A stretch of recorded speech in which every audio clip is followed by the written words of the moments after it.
STA TV, media syiar Islam. Bismillahirrahmanirrahim. Alhamdulillah hamdan katsiran tayyiban mubarakan fih kama yuhibbu rabbuna wa yarda. Asyhadu an la ilaha illallah wahdahu la syarika lah. Wa asyhadu anna Muhammadan abduhu wa rasuluh. Sallallahu alaihi wa ala alihi wa sahbihi wa sallam. Ayuhal ikhwatal kiram, sedang pendengar radio Syiar Tauhid Aceh.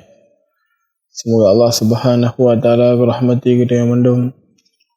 Alhamdulillah, kita bersyukur kepada Allah Azza wa Jalla atas karunia dan rahmat yang telah Allah Subhanahu wa taala berikan kepada kita yang.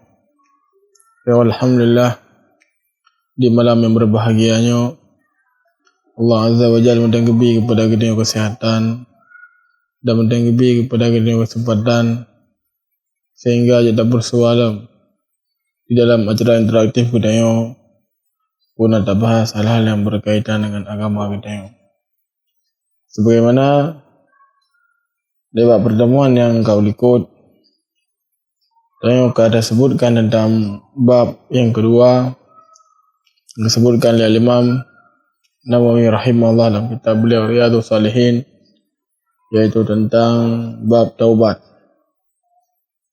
Dan kali ini jelaskan bahwasanya sirah hamba Allah Azza wa Jalla ketika bertaubat kepada Allah Subhanahu wa taala, maka apabila dosa yang ia lakukan berhubungan dengan Allah Azza wa Jalla, harus berniat untuk melakukan lebo syarat agar taubat yang sah.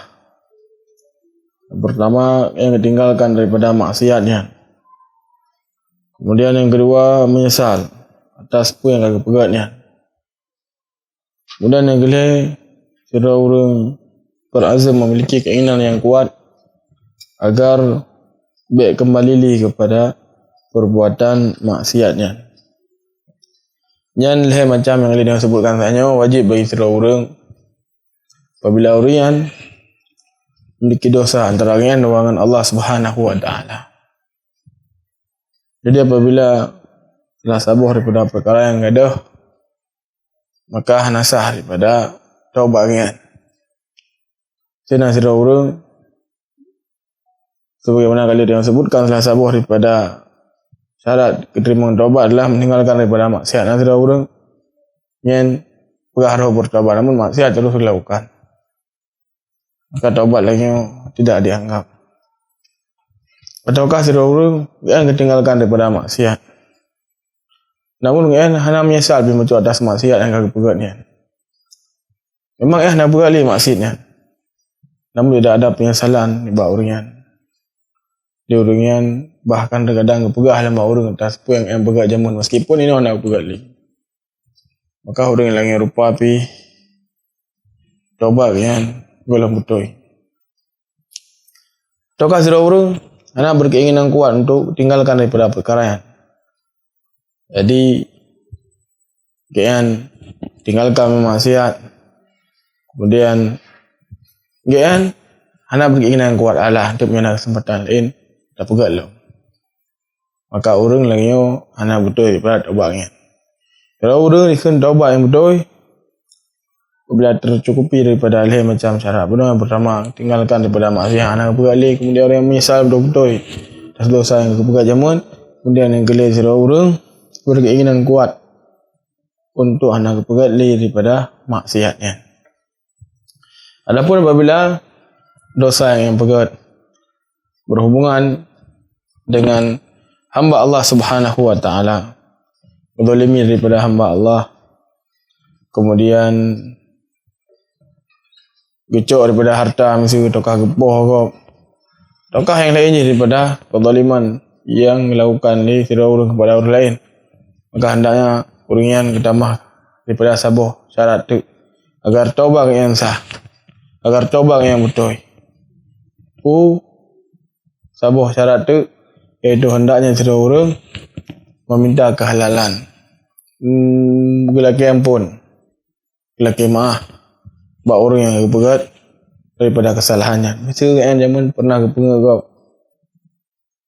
kucuk daripada apa yang kau pulang. Kau kan mesti pernah daripada zaman kegagap dak kepo kau maka hendaknya bila ke penghalalan leke maaf. Maka apabila terkumpul syarat yang kita sebutkan bunuh, maka baru ikun kira orang bertobat kepada Allah Subhanahu wa taala. Dan kalau kita bacakan tentang dalil-dalil yang Imam Nawawi rahimahullah taala tentang permasalahan taubat di awal daripada bab taubatnya, kan insyaallah taala di malam yang berbahagia untuk lanjut dalam daripada pembacaan kitab kita, kitab Riyadhus Shalihin, dan akan kita baca hadis yang disebutkan oleh Imam Nawawi rahimahullahu taala. Beliau menyebutkan wa an Abi Hurairah radhiyallahu an, dan dari Abu Hurairah radhiyallahu an. Abu Hurairah adalah sahabat Nabi alaihi salatu wasallam yang mulia yang dalam Islam sekitar tahun 7 Hijriah. Abu Hurairah radhiyallahu taala anhu, beliau merupakan salah seorang sahabat yang luar biasa semangat dalam belajar ilmu agama. Bahkan sampai-sampai disebutkan dia pernah menderita kelaparan. Yang laparnya adalah lapar yang sangat, yang tetap bertahan untuk belajar daripada ilmu agama.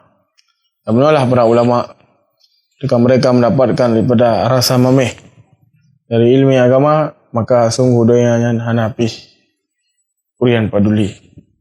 Tenangan yang urian miliki sebabkan karena ilmu agama yang di ganto meskipun doa dengan doa dan seisi.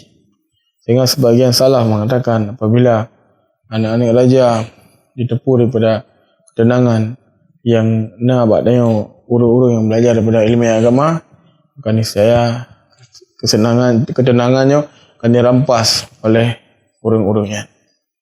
Jadi yang menunjukkan kepada kita bahwasanya menuntut ilmu agama hanya merupakan perkara yang sangat-sangat penting. Karena kebaikan yang akan didapatkan dunia dan di akhirat disebabkan karena ilmu dari agama.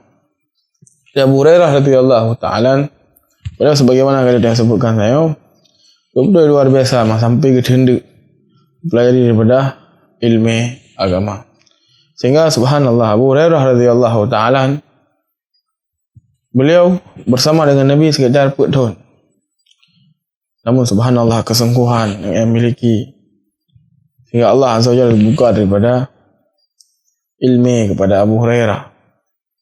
Sehingga yang menjadi ulama dari kalangan sahabat Rasul alaihi salatu wassalam. Ya, ketika sirau untuk daripada ilmu agama hendaknya sungguh-sungguh. Daripada sifat sungguh-sungguh. Bila dengar-dengar jaga ada. Ataukah terkadang sirau orang memiliki daripada sifat sombong, maka orang lagi mungkin untuk mendapatkan yang namanya dari ilmu agama. Sirau hendaknya memiliki daripada kesungguhan yang luar biasa dalam belajar daripada ilmu agama agar Allah Azza wa Jalla lebih kepada kalian ilmu, agar Allah Azza wa Jalla berjodoh daripada hamba-Nya. Dia Abu Hurairah yang bersama dengan Nabi sekitar 4 tahun. Namun subhanallah ilmu yang dimiliki sangat-sangat luas. Dan Rasul alaihi salatu wassalam doakan kepada Allah Azza wa Jalla agar Abu Hurairah yang cintai dia kaum mukminin. Dan kisahnya sebagaimana disebutkan menurut yang sahih, saya pernah suatu ketika Abu Hurairah gormo. Beliau memiliki seorang ibu yang sangat yang cintai. Kan disebutkan ketika ibu beliau wafat anak wajib tuan. Jadi Abu Hurairah radhiyallahu taala beliau betul-betul sangat masih kepada mak dia. Namun mak dia ni bawa dia mendak musyrik. Tinggal guru sampai-sampai dia ajak mak untuk dalam Islam. Kan dia bahasa Boro di ibunda Abu Hurairah radhiyallahu anhu dengar suatu perkara yang hana God tentang Nabi alaihi salatu wasallam. Sehingga Abu Hurairah sedih kerja pada Nabi alaihi salatu wasallam. Bijak dalam keadaan gemar mak yang cintai mandang dalam keadaan musyrik. Mandang dalam keadaan hana beriman kepada Allah Azza wa Jalla. Bijaklah kemudian berkata ya Rasulullah maksudnya dan pekat mak dalam Islam namun hang gede ni buat orang yang mendengarkan satu perkara yang naga tentang roh ni Rasulullah. Ya Rasulullah, nam doa ba Allah agar Allah gebi dia pada maklun. Kerana bahagian Nabi SAW doakan ibunda Abu Hurairah. Nabi berdoa kepada Allah agar lebih bertanya kepada ibunda Abu Hurairah. Gua Abu Hurairah pintu dah baca ni buat badan. Abu Hurairah radhiyallahu taala ni lima ilmu. Wahai Abu Hurairah ni preh lima yang mana kemudian ketubih kemudian bersyahadatlah la ilaha illallah Muhammadur Rasulullah. Gemu Abu Hurairah radhiyallahu anhu. Bunuh gemu karena apa? Karena mak yang dah musyrik, ino gemu karena senang dah. Orang yang cintai, orang yang sayangi kita dalam Islam. Yang kejap Nabi laporkan yang akan terjadi. Kemudian Nabi SAW mendoakan agar Abu Hurairah dan ibundanya dicintai oleh orang-orang yang beriman. Jadi Abu Hurairah radhiyallahu taala merupakan seorang sahabat Rasul SAW yang mulia dan beliau merupakan orang yang paling meriwayatkan hadis dari Nabi SAW. Sehingga ada kalian kiban Abu Hurairah ka merebih tahun kau likuk mengai. Namun nan dan disebut sampai nuhat. Kita baca hadis an Abi Hurairah radhiyallahu an. Pahala terus mengalir kepada kalian. Tinggalnya lah yang harus tanya depu mandum bahawa saji ilmu agama yang sungguh lebih berharga daripada harta yang dia miliki dia. Adik beliau nak orang kaya, dia memiliki harta yang luar biasa. Namun Abu Hurairah mendadak dan so. Namun Abu Hurairah radhiyallahu anhu kerana ilmu yang memiliki sampai nuhat, beliau seolah-olah mentang udip dia dengar. Kita sering dia sebutkan dari Abu Hurairah radhiyallahu anhu berkata, ya subhanallah. Nyokulah daripada orang-orang yang memiliki ilmu yang tetap. Nah, meskipun dia akan meninggal ratusan bahkan ribuan tahun yang lalu. Tengah Syekh Salih Al-Utsaimin rahimahullah ta'ala sebutkan sebuah kaum yang orang akan meninggal namun seolah-olah orang yang mendahudib.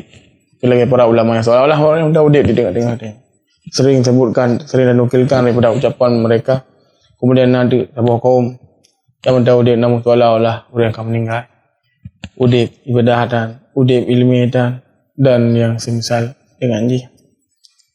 Ada Abu Hurairah radhiyallahu ta'ala anhu, beliau mengatakan qala sami'tu Rasulullah sallallahu alaihi wasallam yaqul, bahwasanya aku mendengar Nabi alaihi salatu wasallam beliau bersabda, wallah inni la astaghfirullah wa atubu ilaihi fil yawm aksar min 70 marrah, akhrajahu al-Bukhari.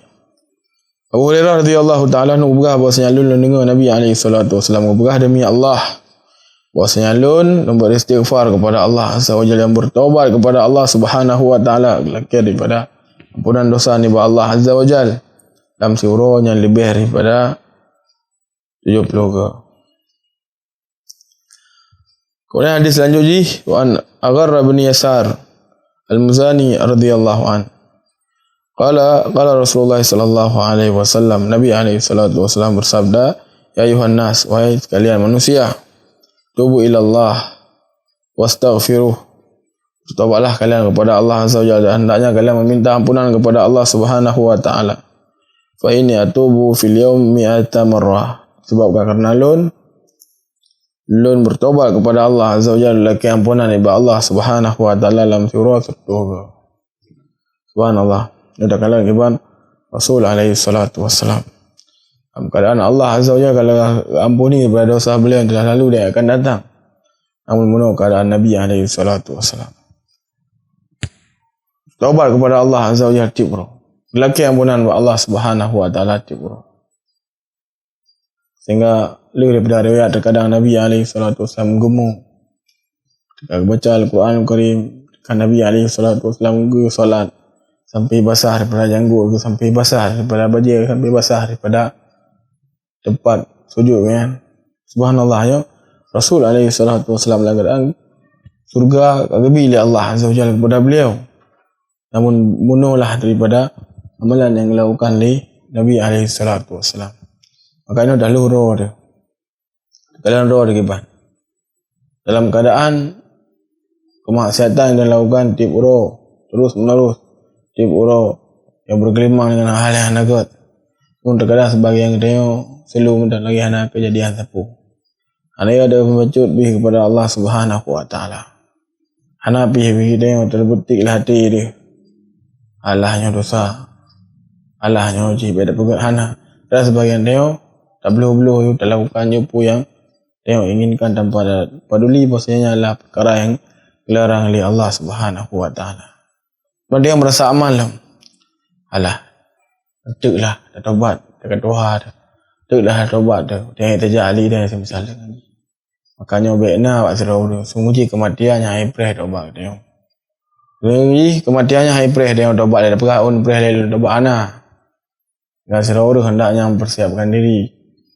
Dia pura persiapkan diri sampai kepada Allah Subhanahu wa taala. Jadi, yo keadaan Rasul alaihi salatu wasallam. Masih keadaan di para sahabat Nabi alaihi salatu wasallam. Bagi orang yang dijamin oleh Nabi alaihi salatu wasallam sebagai penghuni surga, kemudian bertobat kepada Allah, kemudian beristighfar kepada Allah yang luar biasa. Maka nyawa menjadi motivasi bagi dia bantu. Tengok ilmu sangat-sangat lemah. Kemudian amalan yang dilakukan sangat-sangat nit.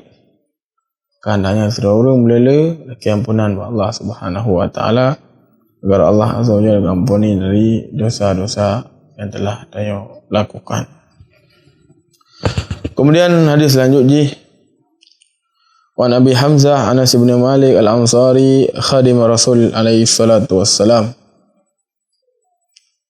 Lanjutnya daripada hadis Abi Hamzah itu Anas bin Malik radhiyallahu anhu. Beliau adalah sahabat yang berasal dari Ansar. Di Ansar dan Muhajirin sering dia dengar. Muhajirin adalah orang yang berhijrah dari Makkah menuju Madinah. Ada orang Ansar, orang yang berada di Madinah. Jadi Anas bin Malik radhiyallahu anhu adalah seorang sahabat yang berasal dari Madinah. Beliau berasal dari kalangan Ansar. Sebutkan bahasanya beliau agama Islam dalam usia yang masih sangat-sangat muda. Sebutkan ketika Nabi alaihi salatu wasallam teruk ke Madinah, maka teruklah daripada orang-orang ya kalian daripada keadaan Nabi alaihi salatu wasallam. Kemudian teruklah daripada Ummu Sulaim radhiyallahu taala anha, kemudian kami Anas bin Malik kemudian Rasulullah, ya Rasulullah nyo dijadikan daripada siang alun, menjadikan daripada anak alun sebagai pembantu ron ya Rasulullah. Maka Nabi alaihi salatu wasallam pun sangat senang sehingga Nabi pun mendoakan kebaikan kepada Anas bin Malik radhiyallahu anhu. Anas bin Malik radhiyallahu taala anhu mendoakan kebaikan dari Nabi alaihi salatu wasallam agar berkahi lebih panjang daripada umur, kemudian lebih daripada harta yang le, kemudian lebih daripada keturunan yang le. Dengan doa Nabi alaihi salatu wasallam dikabulkan oleh Allah Azza wa Jalla. Anas bin Malik radhiyallahu anhu adalah seorang orang yang memiliki harta yang sangat le. Tapi disebutkan bahawa beliau memiliki sebuah kebun. Jadi kebun ngayan dalam situn bagai panen. Kebun kau situn tiga. Jadi Anas bin Malik radhiyallahu taala anhu pernah suatu ketika tuk seorang orang yang lekeh beliau daripada kebun Anas bin Malik radhiyallahu anhu. Lekeh beliau daripada kebun Anas bin Malik. Pegah wahai tuan beliau deh kebun ronio tuan mione beliau kebunnya lun akan membayu dengan harga dia no. Anas bin Malik hana ke perempuan daripada orang kemudian ketubit buat tanah lapang, kemudian salat dan berdoa kepada Allah Azza wa Jalla, kemudian terlah hujan. Kita doa kepada Allah Azza wa Jalla agar Allah Subhanahu wa taala berhujan. Dan beberapa waktu selanjutnya Anas pun pulang, kemudian manggil daripada saudaranya dan kecil kalian tengok. Dah tu daripada hujannya. Bukan disebutkan oleh syarah kan bahawa hujan hanya mengitari daripada kebun ron wahai Abu Hamzah Anas bin Malik radhiyallahu taala anhu. Anas bin Malik lebih daripada harta yang le di Allah Subhanahu wa taala. Kemudian juga dari Ummu Anas bin Malik radhiyallahu anhu gebi umur panjang. Sampai 100 tahun lebih. Anas telah luntuan. Dari usia Anas bin Malik radhiyallahu anhu. Dan keturunan pun demikian. Daripada anak yang cucu-cucunya hampir 10 lebih. Di bawah dia. Jadi doa Rasul alaihi salatu wasallam agar Allah Azza wa Jalla gebi kepada Anas bin Malik harta yang kemudian anak dan keturunan yang udah umur yang panjang, maka kabulkan oleh Allah Subhanahu wa taala. Anas bin Malik radhiyallahu taala anhu gebi umur oleh Allah Subhanahu wa taala yang panjang sehingga di akhir daripada kehidupannya muncullah daripada orang yang berbeda dengan masa di zaman para sahabat Rasul alaihi salatu wasallam. Kemudian ada orang yang berusaha bernama Hajjaj bin Yusuf As-Saqafi. Hajjaj bin Yusuf As-Saqafi adalah orang yang suka membunuh. Jadi dia untuklah sebagai orang dia lapor kepada Anas bin Malik radhiyallahu taala anhu. Pukul Hajjaj bin Yusuf yang harus gulingkan, harus dapat lalu Anas bin Malik radhiyallahu anhu sabar ni bawa dia. Kemudian kami hadis Nabi alaihi salatu wasallam la ya'ti zaman illa ba'daha syarrun min qablaha, atau kama qala Nabi alaihi salatu wasallam adalah datang sebuah zaman kecuali zaman setelahnya jelek daripada zaman yang sebelumnya. Diperintahkan kepada kaum muslimin untuk bersabar sehingga alhamdulillah akhirnya Allah Azza wa Jalla mengganti dengan Umar bin Abdul Aziz salah satu pemimpin yang adil tiba wadian. Jadi Anas bin Malik radhiyallahu anhu di akhir daripada hayat beliau pawi wadian untuk mengajarkan kaum muslimin ilmu agama, mengajarkan daripada kaum muslimin yang dipernah oleh Rasul alaihi salatu wassalam. Jadi beliau menyebutkan bahawa Rasulullah sallallahu alaihi wasallam bersabda, Allahu afrahu bi taubati abdihi min ahadikum saqata ala ba'irihi wa qad adallahu fil ardi falah. Jadi Allah Azza wa Jalla yang sangat gembira dengan taubat sira hamba yang melebihi kegembiraan sira orang yang baru berupa daripada unta yang gagadah bak tanah yang luar. Yang hadis diriwayatkan oleh Imam Bukhari dan Imam Muslim. Fi riwayah Muslim dan dari riwayat Imam Muslim rahimahullahu taala, Nabi alaihi salatu wasallam menyebutkan Allahu asyaddu farhan bi taubati abdihi. Sungguh Allah Azza wa Jalla sangat-sangat gembira, sangat-sangat senang dengan taubat sira hamba. Hina yatubu ilaih, ketika sira hamba Allah Azza wa Jalla yang bertaubat kepada Allah Subhanahu wa taala. Min ahadikum kana ala rahilatihi bil ardil falah. Maka kesenangannya melebihi daripada senang salah satu daripada orang-orang yang daripada tunggangan. Tunggangannya punta atau kuda dengan nejak abad tanah yang lapang, tanah yang luar. Jadi nyo menunjukkan kepada dia bahawa saja nyo adalah perkara yang sangat dia butuhkan. Perkara yang sangat dia butuhkan. Najamu mesti anak motor, najamu anak daripada kenderaan. Dia anak tunggangan unta atau tunggang kuda. Jadi adalah perkara yang sangat dia butuhkan karena dia akan terlintasi daripada tanah yang lapang yang sangat-sangat jauh pada pasir. Falatat minhu wa alaihi ta'amhu wa syarabuhu. Jadi Nabi alaihi salatu wasallam jelaskan bahawa Allah sangat senang taubat sira hamba. Yang lebih kesenangan daripada sira orang yang memiliki daripada tunggangan yang berangkat dengan iwat haji ketika melewati daripada Sabah tanah yang lapang. Kemudian gadah tunggangan. Iplung lah memang saatnya. Dalam keadaan nibak tunggangannya makanan dan minuman. Sira orang gadah daripada unta, tukar gadah daripada kuda dalam keadaan di atas kudanya ataukah di atas unta daripada makanan ataukah minuman. Dan tersesat di padang pasir tu. Poin dapur kematian tu. Pada mesti tersesat betul. Pak kampung orang kadik dah. Yo buat orang assalamualaikum nunggu Nabi. Bu Nabi nak kejuk lah insya-Allah orang dia. Kejuk daripada mana. Kaum muslimin pasti akan bantu daripada saudara kan. Dia berbedanya di padang pasir Pak sama dengan abah mah. Kita orang. Kadang na 2 orang na lewat 3 orang. Jadi menulah kadang orang. Jadi kan na makanan dan na minuman. Ada unta kan kai belum kada. Fa aysa minha. Jadi orang enggak berdosa. Nyok kabih. Apa dosa? Fa ata syajaratan fattaja'a fi dhillaha. Dan geduklah bak sabah bak ke. Geduk nan. Bak ke geduk nan yang tu dia seum. Geduk nan. Waqad aisa min rahilatiha. Dalam keadaan geduk kan yang berdosa macam. Berdosa ele keli tentang tunggangan yang hogai belum. Babai nama huwa kadzalik. Kadang berdosa kan ni buat dia idh huwa biha qa'ima indaha. Maka duduklah daripada tunggangan yang karena makanan yang dalam ji kemudian minuman. Fa akhadha bi khatamiha summa kemudian kecok daripada tali kekang buangannya kemudian kekun min syiddatil farah dalam keadaan yang betul-betul senang sebab benar kali dah sebutkan dengan depan meninggal ada terlalu gadah unta atau ada tunggangan makanan dan sepudai dengan benar pasir kibano.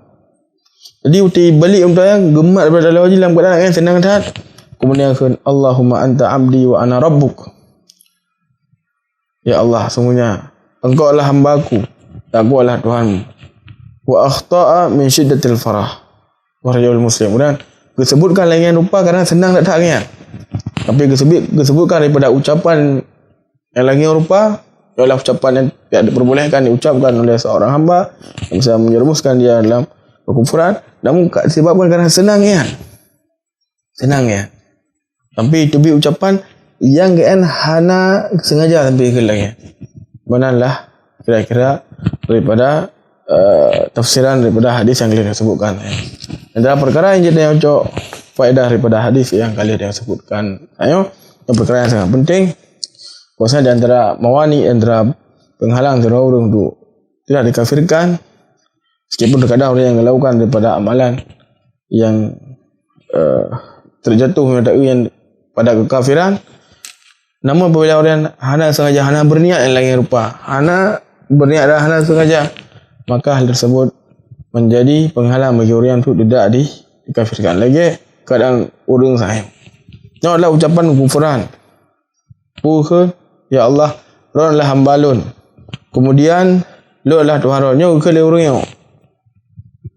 Namun orang yang bukan kerana Allah mati ke lagi yang kon. Kamu kerana senang dah. Hana sengaja, hana gede pupu yang idebit sampai lagi rupa. Anak saja sampai itu bit dia kata dengan senang dah anak puling ke depu yang keberah. Benar kira dia. Sehingga orang lain rupa tidaklah bisa dikafirkan. Para ulama menyebutkan yang di antara mawani daripada mawani takfir ataukah penghalang dari perkara untuk tidak dikafirkan. Sehingga permasalahan mengkafirkan seorang adalah permasalahan yang sangat-sangat berat. Permasalahan baik macam-macam dalam perkaranya hendaknya bagi seorang untuk berbalik daripada perkaranya kepada para ulama baik mudah-mudahan seorang mengkafirkan daripada kaum muslimin yang lain. Baik ayuhal ikhwatal kiram rahimani wa rahimakumullah jami'an.